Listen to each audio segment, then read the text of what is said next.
pandemic may have actually helped us out in a way. Here's how. The cash in your hands from the stimulus checks that millions of Americans all over this country received actually provided them with a leg up. It seems that fewer people are living below the poverty line. Last year, the rate sat around 11%. New census data reveals that poverty fell by 2% this year. And researchers believe that the rate may fall down to 8.5% by the end of this year, which would actually be the lowest poverty rate on record. That's what benefit programs are actually supposed to do. And further proof that when our government musters up the will and leads the way, we are in fact able to eradicate poverty in this country. So why don't the feds just step up and do this all the time? My friend Dorian Warren joins us now to discuss. He is the co-president of Community Change and co-chair of the Economic Security Project. Dorian, welcome to Amplified. Thank you for being here. Thank you, Aisha. It's such a pleasure to be on Amplify. You are a prime time sister, and I'm so proud of you. So thanks for having me on. Thank you. Now, listen, I am just floored by this news that poverty might be going down and that the poverty rate for Black Americans is projected to fall to around 8%. This is super amazing. And, you know, I wonder, how will expanding these programs move the Black community to the point where we ultimately wouldn't need them at all? And is that even possible? Listen, the data that you just said is spot on in terms of the reduction in poverty. And what it says, Aisha, is that poverty has always been a policy choice. We have chosen collectively, through our elected leaders, to either increase poverty or decrease poverty. And we can make that choice. But it's really important that we're having this conversation right now because we just lived through two anniversaries. The first is the 40th anniversary of the election of Ronald Reagan. In terms of him taking power. And remember, because I'm old enough and you're old enough to remember, Ronald Reagan campaigned on a platform of demonizing Black women. He popularized the whole notion of the welfare queen, which was false and inaccurate. That was misinformation in 1981. Ronald Reagan takes over in 1981. Let's go to 1996, because we just lived through the 25th anniversary of so-called welfare reform, where many of us were fighting a bipartisan consensus on eliminating welfare. We had to fight a Democratic president, let me remind you, around cruel and needless policies that increase poverty around welfare. Okay, so here we are in 2021, having just given out a whole bunch of cash to Americans struggling through this pandemic. We gave out like some of you, hopefully most of you, and if you haven't, it's not too late, got your stimulus checks last year.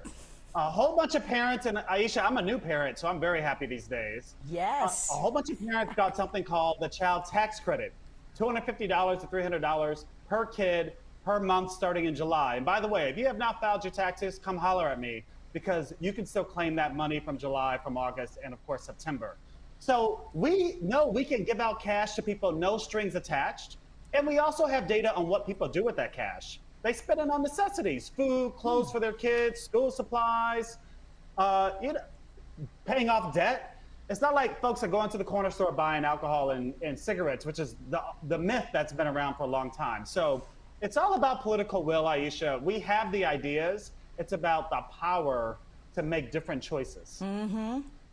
So, okay, yes, the money is clearly there, which is what we also proved, that if we feel like readjusting our budget priorities or maybe taxing multi-billionaires at some point, we can come up with the resources to do it. So let's talk about how the money is being spent and distributed. Tell us a bit about the policy provisions, ultimately, that could be sustainable around these, and I'm just going to call them what they are. They're benefits for everybody, right? Like, what are the policy provisions that you think that we should hold on to, keep doling out money around? Are they sustainable? And then what becomes the metric around those? And the reason I say that, you know, the last piece about the metric is that you talk about the stereotype of the welfare queen and all these other things because we started to measure the idea of need, right? And thinking about poverty through a really nasty lens. But if everybody's getting these checks and we think it's sustainable, we get the cash to pay for it, we know what these programs are, I wonder like how all of the narrative changes around it. Well, there are a lot of poor white folks right now that didn't give those checks back they got. So here's the rub, Aisha. When people get money from the government, it's okay if it's people that look like them. White people in particular just don't like it when money's going to people that don't look like them. So we have to change that narrative. But even as important, Aisha, is the economic effects of this money. To your question of sustainability, one, we can pay for it. All we got to do is shift who we tax and how we tax. If Jeff Bezos and Elon Musk and these other billionaires actually paid something instead of zero in income tax, we'd have the resources for this. So there's no question about that. Secondly, we already know from economic studies on the July child tax credit that went out, on the August child tax credit, how it's been a boon to local economies. Because guess what? If you're a struggling parent and you are struggling, you might still be unemployed. You might be in a low-wage job and not making enough.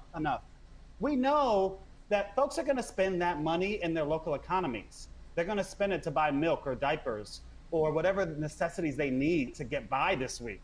So it's actually a boon. There's an economic impact from giving folks money. Last but not least, again, it's a policy choice. We can make the choice to end absolute poverty in America. This used to be our ambition, by the way, in this country. Lyndon Baines Johnson, when he was president, his ambition was to end poverty by 1976. Obviously, we didn't meet that, but that was because he was being pushed by movement leaders, particularly Black women welfare moms, who were saying, we got to do something different in this country. Those Black women welfare moms of the National Welfare Rights Organization pushed Dr. King to come out in favor of both the guaranteed income and guaranteed jobs. So these ideas are not new. They've been around here a long time. It's about the political will and power to actually win on these, to give people the right to thrive in this country. So, I want you to talk, thank you for saying that, because white people never think they get a handout, right? Like, I don't know what Social Security, but they never think they get a mortgage handout. deduction. Because yeah, that's right. Mortgage deduction, all the things, right? And I wonder if there is some narrative shift opportunity with talking about this child tax credit. It was obviously a part of the American Rescue Plan. It was recently expanded. It basically supports families by giving them an advanced tax refund. I want you to talk a little bit about that, because I know that you've been knee-deep in that work. I think the data shows that it could generate about $28 billion in consumer spending and about $2 billion in state and local sales. Is that further proof that this is going to benefit everybody, whether they have kids or not? Because it certainly seems to me like it's some kind of economic stimuli. And what does it mean that it's a child tax credit versus being called something else, right? Basically, is it a child allowance? By the way, other rich countries already do this. We're the only ones that don't. We're the only country that doesn't offer paid leave, for instance, from your work when you get sick or have an emergency. We don't offer a child allowance, which is what it's called in Canada. They've been doing this for years. So there's no reason why we can't do this. Okay, child tax credit. I'm going to nerd out on you really quickly. The checks that went out to folks in the first month of July saved 3 million children from poverty. Let me say that again. In just the first month of the child tax credit, so if you have a kid, you got either $250 or $300 for each kid in your household to do whatever you want to do to provide for your child, right? There's no strings attached to this money. That prevented 3 million children from poverty, and it reduced poverty below 10% in most states. So the problem, however, is that it's temporary.